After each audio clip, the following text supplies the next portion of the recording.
Welcome to As Long as the River Flows, a Keepers of the Water podcast. Episode 17 is part 2 of a 3-part series on Bigfoot. Join Keepers of the Water as we explore the mysteries of the land, water, and spiritual beings with esteemed knowledge keepers Isaac Murdoch and Dr. Kevin Lewis. In episode 17, we hear from traditional knowledge keeper Dr. Kevin Lewis. Dr. Lewis is a nêhiyaw, Plains Cree instructor, researcher, and writer. He has worked with higher learning institutions within the Prairie Provinces of Manitoba, Saskatchewan, and Alberta in the areas of Cree language development and instructional methodologies.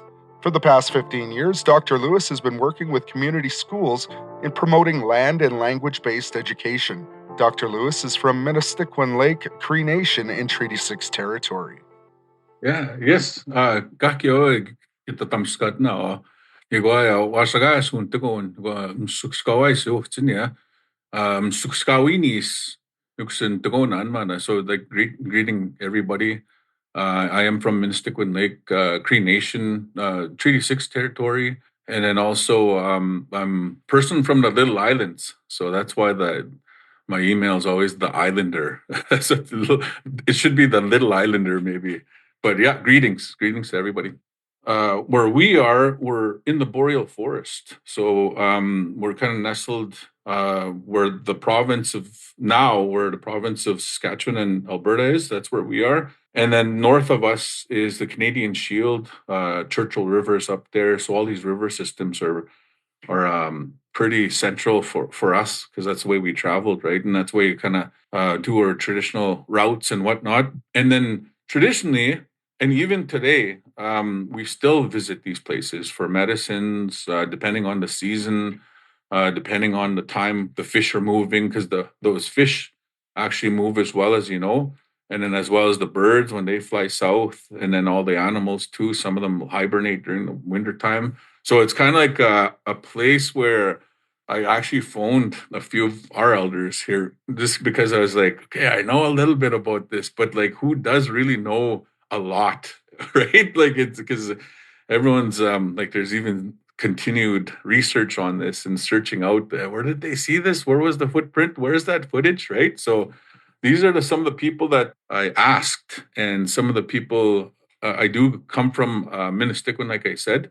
And then Nutspana is right beside us as well. So there's all these place names that we have in our area. So I'm privileged. I always say this. I'm privileged, and I don't want anybody out of the territory. Like I'm not speaking over any of our relatives, like the Dene, the Blackfoot, the Bloods, the Nakwinogoge, and then also the people of the mountains as well. I acknowledge all their clans that they have as well. So I don't want to privilege over that. But what I am doing is I did a kind of like a search, right? A search talking about and asking about this Bigfoot, right? And then now, but English, I was using English. The ones I was asking, they were all Cree speakers, and then I'm like, and I originally used Mstapio.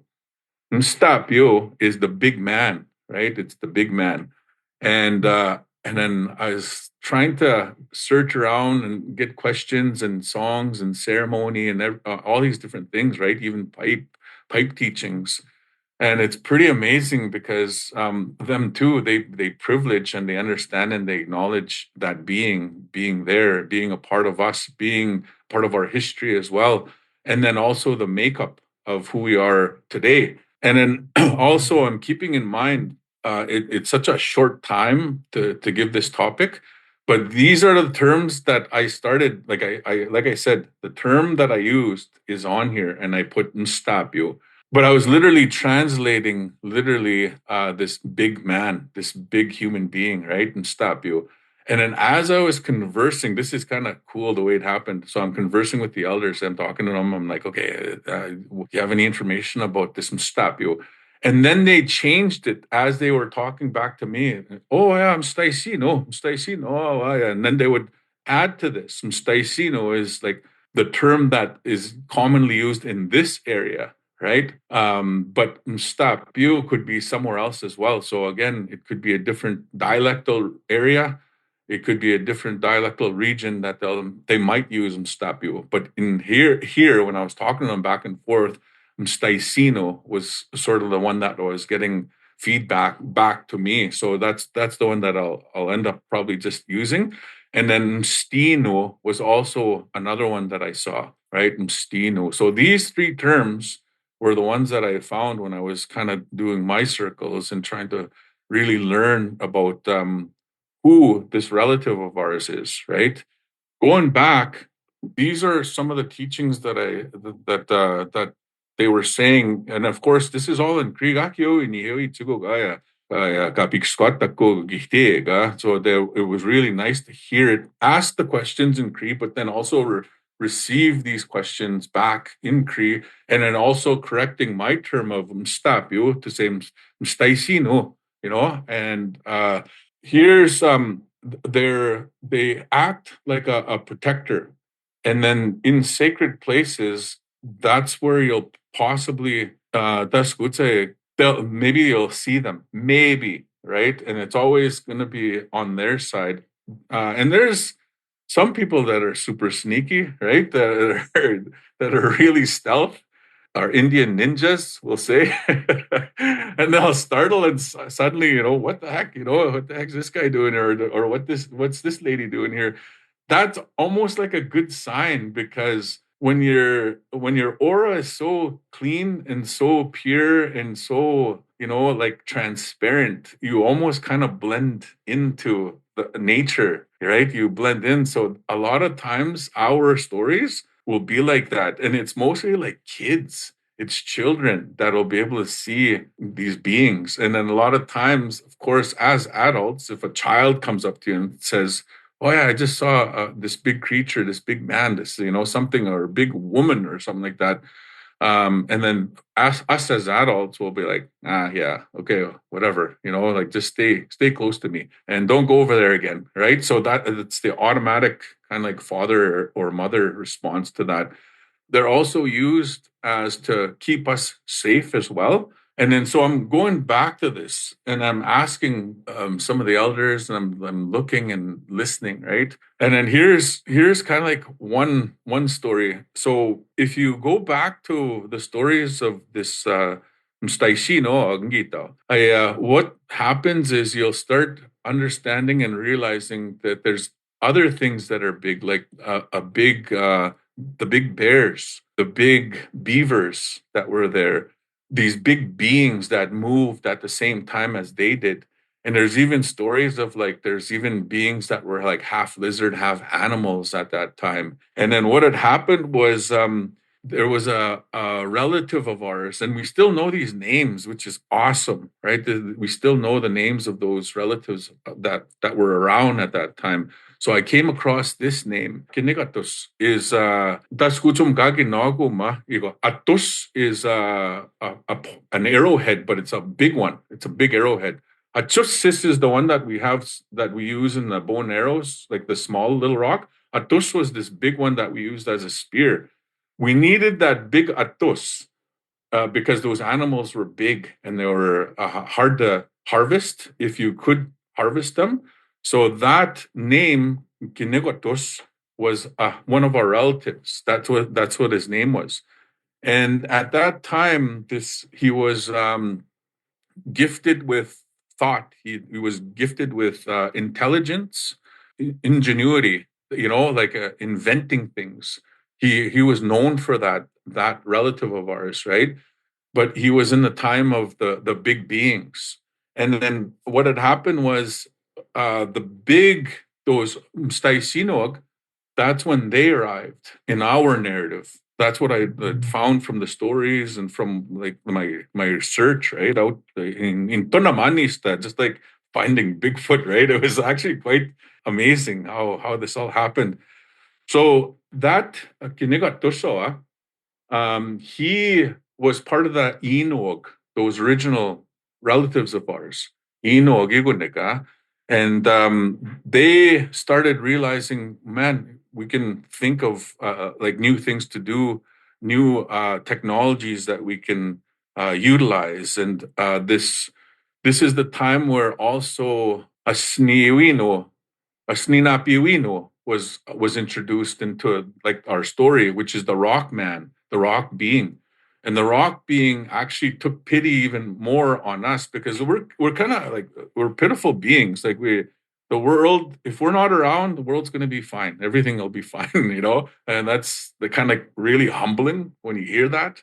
And back then, there's stories, there's lots of stories of this, right? So just that one person that I named, one of our relatives, what we can do is, like Jess said earlier, when we realize these people are relatives that were back then, and we recognize them still to this day, that's how far back that we remember.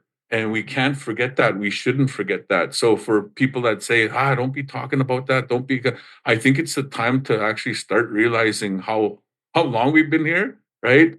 To those big beings. And then I also work at the University of Saskatchewan, and there's like this geology building with all these dinosaurs and these big bones and these big animals, and they're put together skeletal remains that they dug up, right? And they're huge. They're big, Another thing is with these types of stories, these giant people, when they arrived, they were really good to us. They were very, very good to us. We had a really good relationship with them. And then, but eventually what had happened was they started abusing, us and abusing other different things as well. And then there's even stories that I have dealing with slavery, right? They started having slaves. And then there's even kind of twists in this where some of them were even sort of mean to us and almost even like cannibalistic stories. And then eventually what had happened was there was like an imbalance that was starting to happen at this time. And then it actually spawned a full-on flood.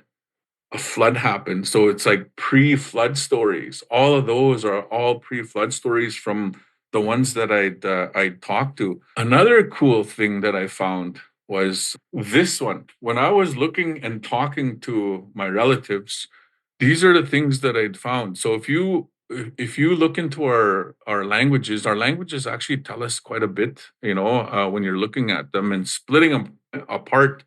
So I was looking at this mste. Mste is something that's big and large, or there's lots of it, right? So mstaisino is this big person, this big human being or this big entity. And it's also given that ino at the end where it's like it's original, like it's one of original wherever it came from, right? So now when I was looking even more, trying to figure out, okay, what the heck? One of my relatives, they said, that's one of the mantuana minegwana Staisino. And I'm like, mantu, okay. Kigomagao mantu, what is this mantu, right? Well, that's a spirit or a spirit being. They're also known as having sacred powers. They're spiritual powers, almost even supernatural or divine, right? And then these other words were starting to come, and then one of them even said, "Asniwachi sinok, ange gitsanats, asniwachi sinok," and I'm like, "What? From the mountains now?" Okay, so now it's giving me direction, right? And then if you really look over on that side and without visiting and without overstepping them and without like being disrespectful, like this is all kind of like just my search, what I saw, right? So very infant style of talk and presentation that I'm doing. But one of them goes and he's thinking, and he's like, he says, eh? And so he's thinking about this. So we're going back and forth thinking. And then what that is no wonder that white horse has lots of songs. It's because that's where, this mantu is too. That's where that white horse is as well, is towards the mountains, right? And that horse lodge all of a sudden gets pulled in. There's a horse lodge teaching in there. And then, so there's an actual lodge, there's actual probably songs and pipe teachings that are in there. So the only way to get those is you got to do your time. There's not one magic book that you're going to open up and say, oh, yeah, okay, now I'm horse dance lodge holder or something crazy like that, right? You got to do your time, you know? So another one goes, Wichiumin pagauksa, he says, eh? Pagagos. Oh, yeah. And then so this pagagos is kind of like a spirit of famine, a spirit of like a real skinny, and they're doing their time, and it's kind of like you can even look at it as like it's like our genie in a bottle story, our version, right? So these are just kind of like what I'm doing is I'm just sending you off different places so you guys can look, right? You're gonna go search your own stuff. That was Dr. Kevin Lewis. Thank you for listening. Don't forget to download and subscribe to the podcast to be the first to hear new episodes. If you would like to donate to the cause or find out more information on Keepers of the Water, visit keepersofthewater.ca. If you would like to hear the complete webinar, visit the Keepers of the Water Facebook page or the Keepers of the Water YouTube channel. Miigwech.